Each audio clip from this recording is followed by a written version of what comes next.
सब देखने और सुनने वालों की खिदमत में मोहब्बत भरा सलाम। इरफान अहमद खान साहब हमारे साथ है। दुनिया में क्या चल रहा है? जनाब ट्रंप और पुतिन की मुलाकात। खान साहब, कल जो मुलाकात हुई है, क्या देखते हैं आप? कोई रिजल्ट निकलेगा या नहीं निकलेगा? अरे रिजल्ट तो कोई नहीं निकला। अच्छा। सिवाय इसके कि भाई उन्होंने ये कहा है कि आइंदा भी मुलाकातों का रास्ता खुल गया है।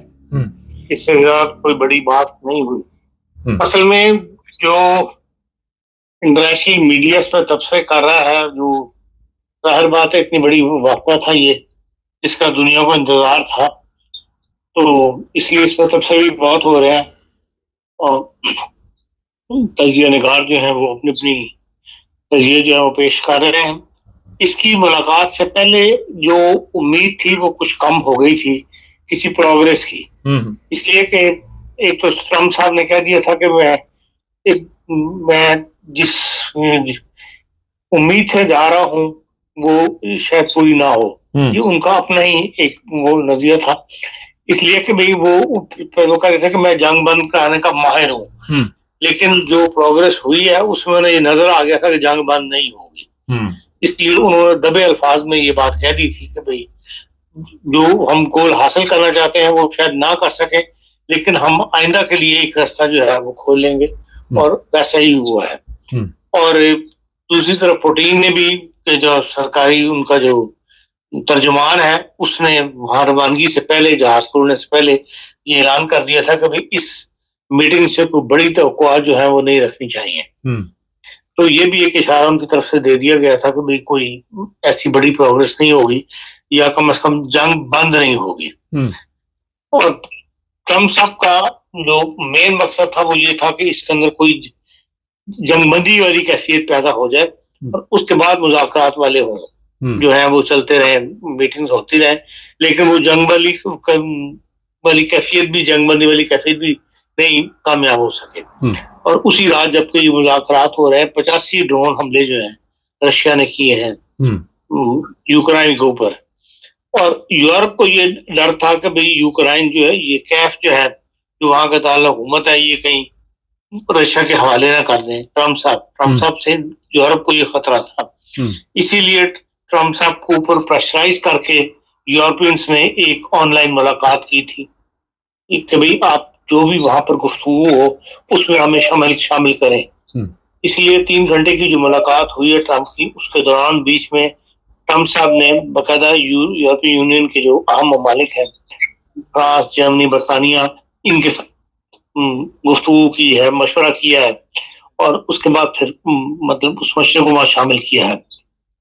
दूसरा ये था कि यूरोप ये चाहता था कि इंडिपेंडेंट फैसला ना हो और यूक्रेन के सदर को भी वहां रखा जाए।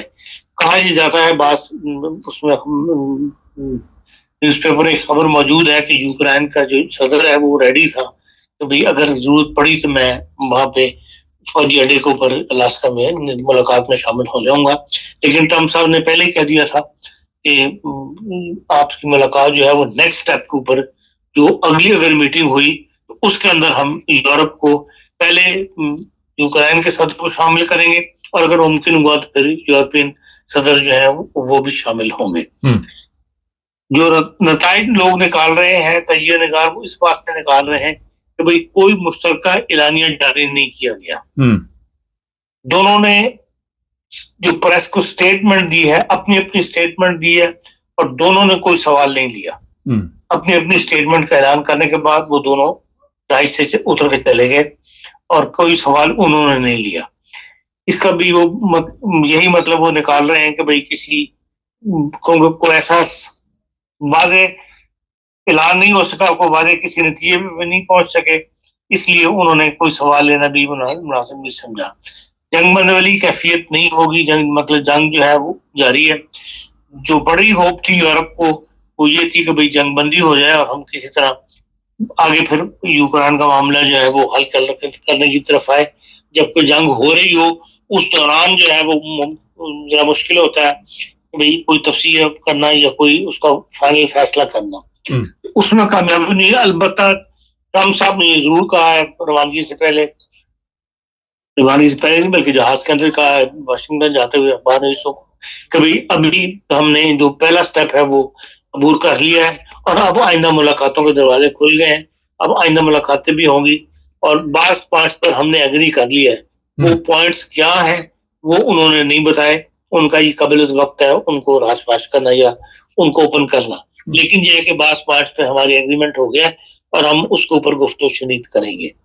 तो ये एक किस्म की होप दिलाई गई है, लेकिन जो उसका एटीट्यूड है पुतिन का वो साफ क्लियर कट है कि भाई मैं ना तो उसने कोई बात मानी है और ना वो कोई सुलह की तरफ आने के लिए तैयार है। तो ये एक जिससे यूरोप जो है वो के लिए ये खतरे की अलामत है। और यूरोपियन सरबराह ने जो स्टेटमेंट दी है 3-4 ममालिक ने और वो जो हमारी लेडी यूरोपियन यूनियन की सदर है उन्होंने भी खदशात का इजहार किया है, लेकिन ये उनका है कि हम अब इकट्ठे होंगे यूरोप वाले और मिल बैठ के तो फिर इस बारे में एक मुश्तरका अपना जो है मौकफ जो है वो पेश करेंगे यूरोप का कि यूरोप इससे क्या रिजल्ट निकाल रहे हैं या आइंदा हम क्या पॉलिसी रखना चाहते हैं। अभी तक तो ये सूरत हाल यही है, बज़ाहिर यही कहा जा रहा है कि ये कोई रिजल्ट जो है अभी इस मुलाकात से सामने नहीं आया।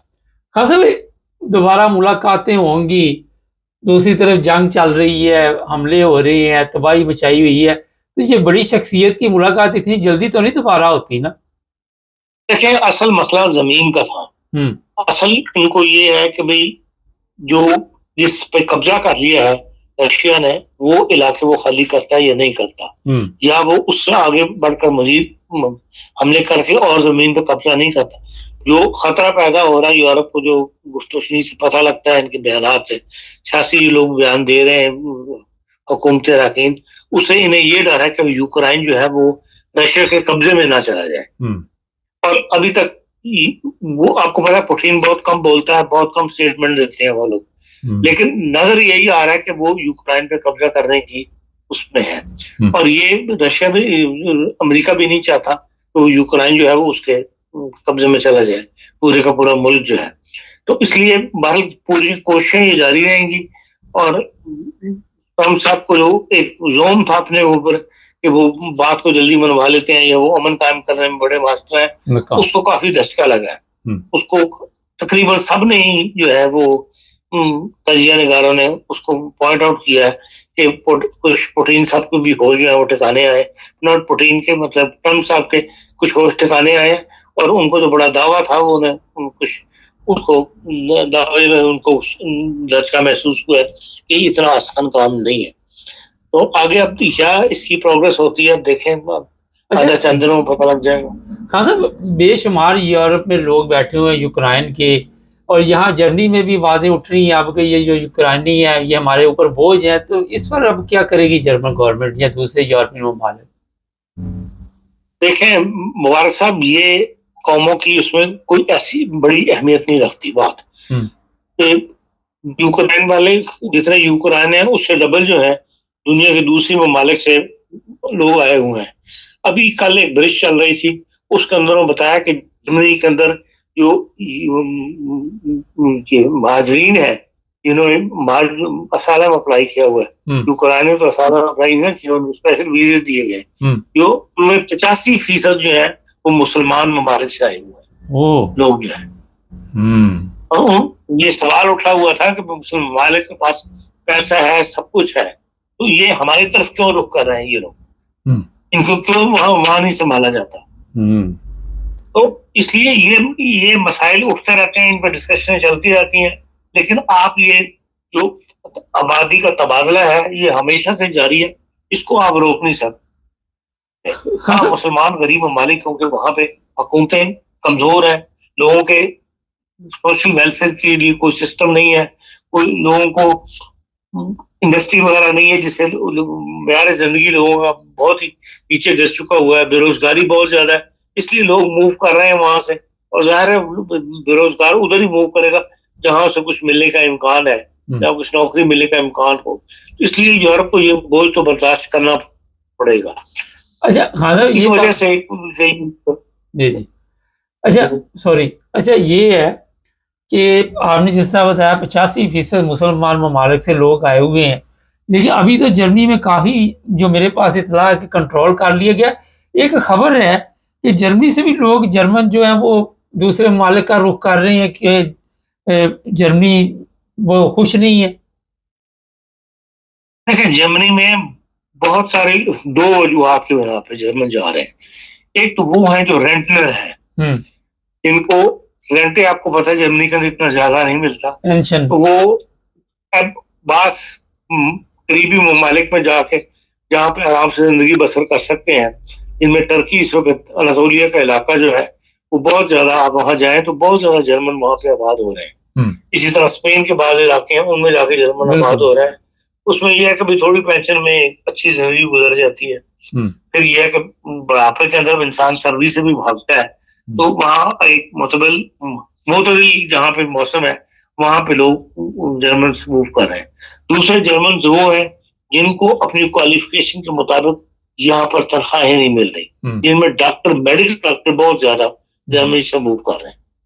और वो अमेरिका जा ही रहे हैं, बहुत ज्यादा जो है वो नॉर्वे जा रहे हैं और यूके जा रहे हैं। इस बारे में बकायदा एक बरिष्ठ भी छाया हुई थी। एक उसकी वजह यही है कि यहाँ पर जो जूनियर डॉक्टर है, जिसको असिस्टेंट आर्ट्स कहते हैं, उसको 12-14 घंटे काम करना पड़ता है और तनख्वाह उसकी बहुत कम है यहाँ पे। जब तक वो पूरा आर्ट्स नहीं बन जाता, 8-10 साल के बाद फिर उसकी तनख्वाहें वगैरह शुरू होती है।